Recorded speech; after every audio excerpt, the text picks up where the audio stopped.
Today we're joined by one of our own, Lindsie Suter of the U.S. Navy, who has been gracious enough to share her experience of having her first baby during her sea duty tour, as well as how her most recent underway deployment went after becoming a mom. So hello, Lindsie. How are you doing? Welcome to the podcast. Hello. Thank you for having me. I'm doing great. Of course. So right now you're in Okinawa, correct? Yes. Okay, so you're still on your sea duty tour. Yes. So my sea duty tour is 3 years. I'm finishing it up. But yes, I've been in Okinawa for over 2.5 years now. Awesome. So I know when we talked before, you had mentioned that it's not normal to have a baby on your sea duty tour. So what is your story? No, definitely not. So typically when we plan for families in the Navy, it's always been said, oh, have your babies during shore duty, because shore duty, you're not deployable, meaning you won't go out to sea unless you volunteer for it typically. But sea duty means that you're deployable at any moment. So when I found out I was pregnant, and at first it wasn't necessarily planned, but of course we welcomed it, that I had to tell my admiral and my command pretty quickly.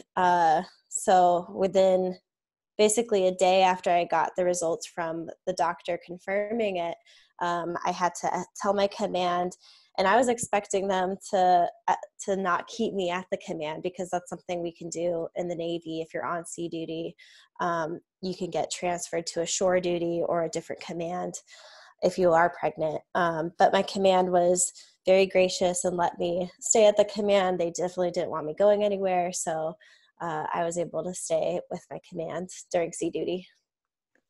So do you guys normally have to plan not to get pregnant if you're stationed together during sea duty? Like, how does that even work? Like, for 3 years is a Yeah. long time not to start a family. Exactly. Yeah, so you typically want to plan it, and you the biggest thing for us is just to be upfront and honest. Like, we know pregnancies happen with our sailors, so if there's family planning, like I want a second child, so during my next command, so that's honestly probably going to be something I talk about pretty upfront, is that I know I'm on shore duty, so this would be a perfect time to plan for a second child. So we're pretty upfront about it, I guess, in the Navy, and just advising our sailors to think about that, think about the types of tours they want to go on, because a sea duty, as I said, it's, you're up to be able to go on deployment out to sea that whole time. So planning around that is important. So family planning at its best. Yes. Okay, so when did you just get back from your deployment? I got back about a month ago. Uh, I went underway in mid-January, and left during one of our port calls in Thailand. Okay, so and how old is your little one now? He is now a year old, so I made it back just in time for his first birthday, and he was about 10 months old when I left. Okay, so I know you have a unique story because you deployed before your child came into the picture. Mm-hmm. So just what was that difference between that first deployment and what's this whole story that I want you to tell everybody on how the second deployment happened? Yes, so I've been underway or on deployment 3 times before having my child, and my first deployment out to sea, we went to Australia, and I was out to sea, I think about 4 months, and I had a blast. I loved it. I love being on the ship. I love being underway. There's nothing like it. Just being on open ocean. So I typically have always enjoyed deployments and being on the ship. And I had actually I volunteered to travel with the USS America from its transit from Hawaii to Okinawa in November, when my son was about 8 months. I volunteered because it was going to be a short transit. I wanted to kind of get my feet wet before the spring deployment that I knew was upcoming. So my boss allowed me to go. And I had a good time. I, of course, missed my son and my husband, but I was able to do it. So it made me confident to be able to do this next underway, which was the one in January. I didn't have to go because in the Navy, there's a policy where you do not have to be on deployment or underway within 12 months of being postpartum. So I volunteered again to go on the second one because of my good experience from the previous one. So how old again was he during your first one? So the first one, after I came back from having him, he was about 8 months old, and I was only gone for, I think, maybe almost 3 weeks. Okay, that's what I was gonna say. Mm-hmm. Man, in 1 year you did 2 deployments. Holy moly! No, our deployments out here where we're at in Okinawa are a lot quicker than a typical deployment. Or like our underway time can be a couple weeks, a couple months. It just depends. All right, so this next one that you just came back from, you had mentioned you volunteered for it because of your good experience. So what changed when you went? What happened? Yes.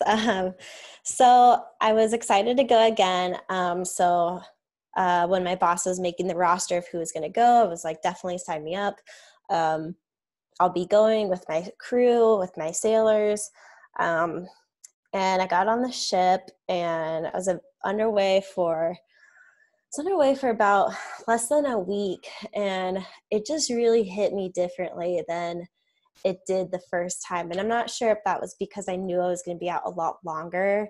But I just was having trouble coping with with the operation schedule, with different people on the ship. We had a lot more people on the ship this time, a lot of new faces. I was just having a really hard time conceptualizing myself being out there with the job we were going to do. And then, of course, like having limited communications with back home was really tough. But I had just kind of like I had a tough day one day within the first week of being on the ship, and it just got me. I went to the shower and I just cried in the shower. It just all came out. Just missing home and missing my son and being like, what am I doing out here? Why am I putting myself in this position? Going out to sea and going to the places we were going to go. Like, why am I putting myself out there when I have a baby at home?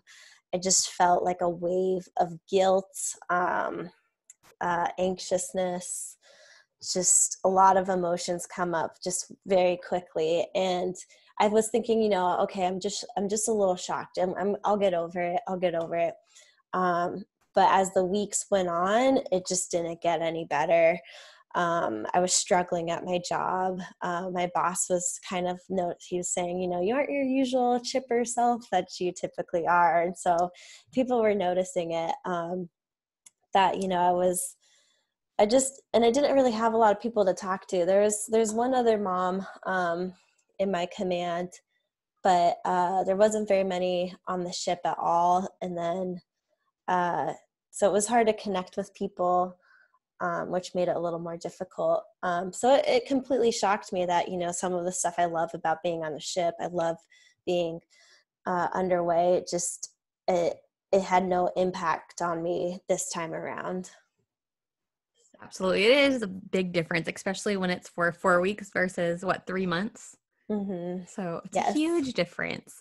And plus, when they get to that age, they're finally starting to develop a personality to where before you left, it was probably just, a thing that just lays on the ground and kind of squirms. Exactly.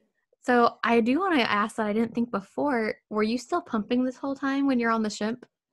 No. So I know women that have done it, but I had stopped breastfeeding before I had even gone underway that first time. So Was that that because would you make knew it you were going to super. go underway, or was it No, just by choice? by choice. I actually ended up getting pneumonia during the summer, and that just dried me up completely. I'm so sorry. That stinks. So, yeah, but I'm hopeful for the next one that I can go a little longer. Let's see. Did you miss anything from your story that you want to add in? No, I think that was good. Yeah, I mean, there were some resources. Like I had talked to the chaplain and stuff like that, but we can talk about that in Yeah, we'll get another there. question. Yeah. So I had, oh, no, I did have a question. Mm-hmm. So, and one other question, because I don't know how the Navy works too much. You said the comms weren't that great. So how are the comms? Like, what do you guys have to use? Satellite phones or what? Yeah. So what we can let, I'm in a good position because my husband has all different kinds of accounts. He has the Sipper and the JWix and everything. So I'm in a fortunate position where I can communicate to him that way as well, to be like, hey, this is what's going on. If I can't communicate through him on Facebook or other networks, because the bandwidth on a ship is not that great. And there's a lot of other important things that take precedence over being able to use email. But we could email. I mostly emailed him a couple times a day, and my husband could send me pictures of my son, Callan, on email. So I was able to get pictures almost every day. But or phone calls, I was able to call because we have it's called the plain old telephone system, POTS. We were able to call on that like once a week or so. But it's hard because, I'm trying to communicate with my 10-month-old, 11-month-old, and, I can try to be like, hey, mommy's here, but, he's not super talkative. Yeah, he's probably So crawling trying all to over the interact. place. Yeah, exactly. So how did you guys prep? So actually, first, what was your notification? So you volunteered for this. So what was the leeway that you had to prepare? Yeah, so I'm pretty fortunate. At my command, I knew this underway or deployment was going to be happening well in advance. I knew the schedule. We pretty much had a tentative schedule. Um, I mean, even a year or so out, I knew what was coming. Cobra Gold, our Thailand exercise, is a huge, huge deal for us in Thailand. So I knew it was coming, and I knew I wanted to go on it. Even when I was on maternity leave, I think I was thinking like, oh yeah, next spring, that's going to be my last one before I go. So I was pretty determined the whole year to get on this underway. That's cool that you guys know so far out, but it also Mm-hmm. stinks as you had your mind set so much so on almost a goal to Yes. where, like I said, you almost excused all those emotions, right? That finally just came to fruition. So Mm-hmm. now would you volunteer for a second one? Oh, I probably would if my son was a little bit older, I think. But I mean, I've been on the ship underway 4 times now, or almost maybe 5 times. So I think I'm also just a little maxed out on ship time, but I definitely think if I were to stay in the Navy, I definitely want to deploy again. Like I said, there's some stuff about the ship that I just think about and I know I love. I just don't think I was quite mentally ready for this one, being still less than 12 months postpartum. Yeah, that is hard. More props to you for doing that, but you did it, and now you have so much to share to all of us. So, how was reintegration like when you came home? Uh, he was Oh, 8 months when you left, and a year when you came home, right? oh no. So he was 8 months the first time I had left. Okay. But this time he was 10 months when I had left, and he was almost a year, I mean, so much happens in that. So I actually missed his first tooth the first time I went on the ship at 8 months. And then he got 2 bottom teeth. And then I actually missed his second top tooth, his 2 top teeth when I came back. So I missed teething pretty much altogether, which unfortunately was at my husband's expense. And I was like, we Um, think you're lucky if you missed that. That's a horrible phase. yeah, or he was already pretty much crawling when I came back, and so I did miss some stuff like that. And so getting reintegrated, um, it was definitely, well, one, it was a little challenging because coronavirus had popped up while we were on the ship. So we had to take some extra precautions. So I had to go shower, everything, sanitize down before I could even like touch him. And that's pretty hard to do when, you just want to squeeze them right then and there. So I had to do that. And then I hung out at home with him the whole day. But honestly, I was almost a little nervous he wouldn't remember me. I thought, and that was part of like my emotions too, was thinking, he's not going to remember me. We're not going to interact. We're not going to have that same bond we did before. So I was really nervous we weren't going to have that bond. And I looking back, I think that's still, everyone told me that was silly to think, because of course he would know I'm his mama, but I really was scared about that. So luckily, within the first hour or two, I got my groove back. He immediately recognized me, but I had to kind of get my groove back. So I spent the whole first 2 days at home with him. And then I had to go do something. I had to do my travel voucher. So I brought him into work with me to do that. I just couldn't let him go. So I spent a good few days just at home with him, getting to reacquaint myself with the kind of the mom duties, and knowing what my husband had been doing, like what was his new feeding schedule, what was the new things that they have been doing, trying to get to know that instead of ignoring some of the stuff they had been doing while I was away. What was your husband's, when you volunteered for this, what did your husband say? Was he on board, or was he hesitant to, take care of your little one for a month just with daddy time? Yeah, no, he was completely on board. And I think getting that chance to go away just for a little bit beforehand helped him. Because I think if you were to go like a cold, few months away for the first time, it might be a bit of a shock to the spouse. But I think he was super supportive. He was excited for me. And was like, however, because we didn't know when I was going to be able to come back. So he was like, however long you're out there, it's fine.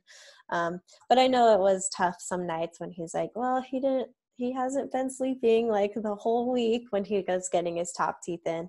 So I know that was tough on him, but he was super supportive. So you actually said when you're out to sea, you don't know when you're coming back? Yes, so sometimes we know, but in my case, I knew I was leaving the deployment early. I just didn't know when. And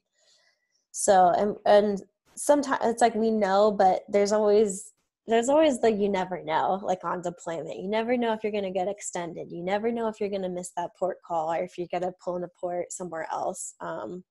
So there's that ambiguity that I had dealt with on previous deployments or previous underways. So I prep myself for that too, of not knowing when, but that also adds to the kind of emotions and anxieties, especially as we were dealing with coronavirus at the time. Yeah, I was going to say that would almost be my worst anxiety right there, is just not knowing when I'd be able to see my kid again. Mm-hmm. That's got to be the worst. Yes. And I mean, I had told people, I was like, if I am still on the ship and it's his first birthday, I'm gonna need a day.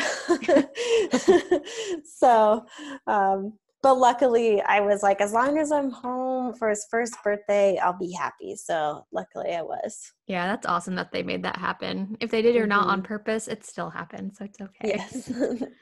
So you had mentioned if you stay in the Navy, you'll go on another deployment. So has this Mm-hmm. experience, and I always say, whatever you say, it's not permanent, right? Year to year changes. Some years we want to get out, some years we don't. But how has this experience changed what you want to do in the future? I think that this experience, I mean, it's definitely taught me that, family planning, it is really important, especially when we think about our careers. But one thing I have kind of learned from this is that, deployments can wait. The Navy can wait. The whatever branch of service, it can wait. Your family is super important. And I think that I probably should have waited until after some more time had passed to go on this amount of time away. So I think that going forward, I know my next tour will be a shore duty. So we're family planning for that. But after, I think I really would have to take like a good hard look at where I am, what levels are they at, where my husband's career's at before, thinking about volunteering for something, especially if it's like for the reasoning for it too. A lot of times deployments are equated with being good for your career, which while they are, there's other ways to get experience as well, which I've kind of found out. So deployments are great. It's where we learn, but they aren't the holistic picture of what we do in the military.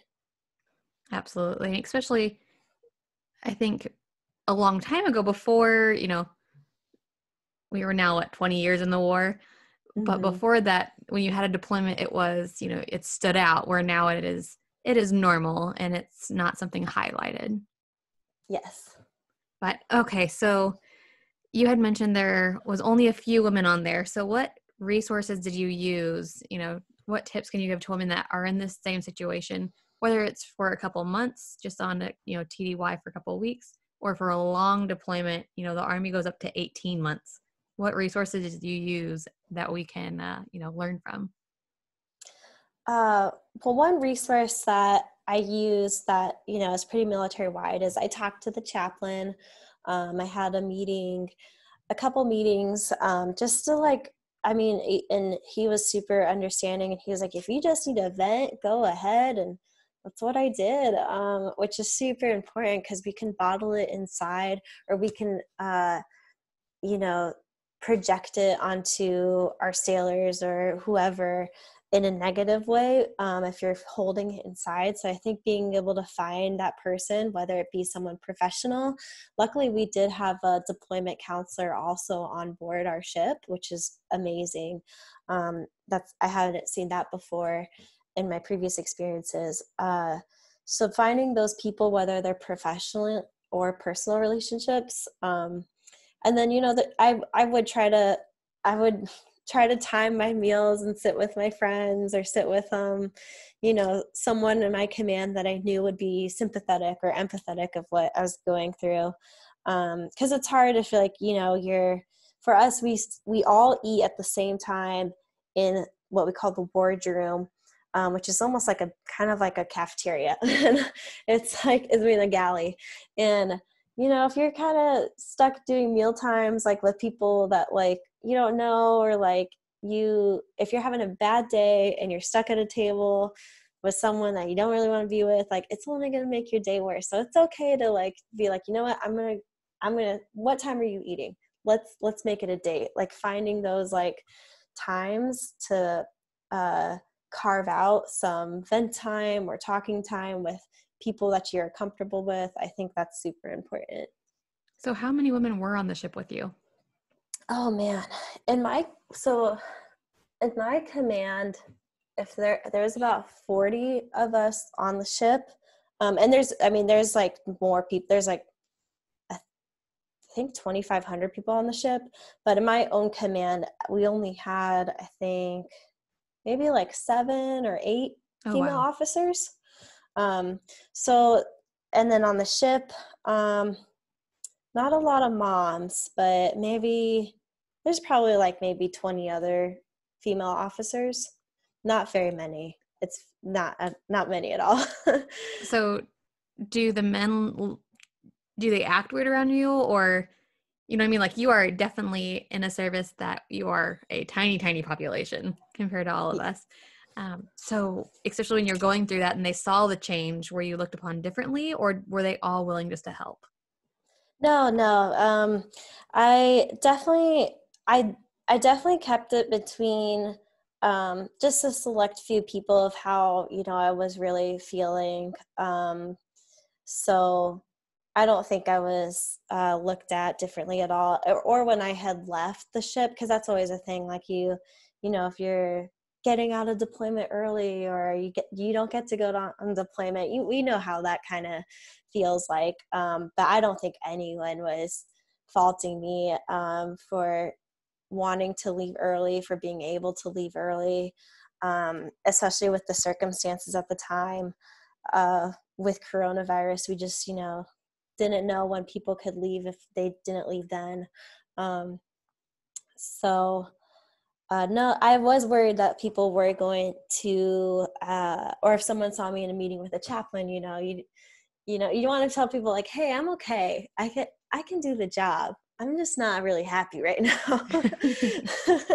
So I think that's important too, though, is like with my boss, I was like, I'm here, I'm doing it. I'm just a little sad, but you don't have to worry about me. I'm seeking out my resources. I'm talking to people. I had told him, I thought I was going to be more prepared for this than I was. So just being honest. So are there any last remarks that you just want to share or you think women should know before they go on a deployment for any length of time? I think that definitely understand your resources professionally, what's out there, who do you have on your team, on your ship. And then there was just little things too, like comfort items. Like I had brought one of my son's onesies, or I had pictures that were like magnets that I put up different places. Excuse me. And so I think just getting those comfort items, realistically thinking, okay, how often am I going to talk to you? Like I told my husband, I said, I hope I could email you once a day and I hope I could call you once a week. But that's like my high expectation. My low expectation would be, or like, I wouldn't be able to talk to you for a few days at a time, because that can happen too. So just understanding those expectations, and being realistic about yourself and your mental health and your ability to do whatever you're going to go about do. Well, thank you so much for sharing, Lindsie. I know that's hard to have anxiety, no matter the length of time when your little one is so small. So just thank you for that experience. Thank you. No, thank you for letting me share. I love what this podcast is going to be able to do for women like us. So thank you for having me. Thank you.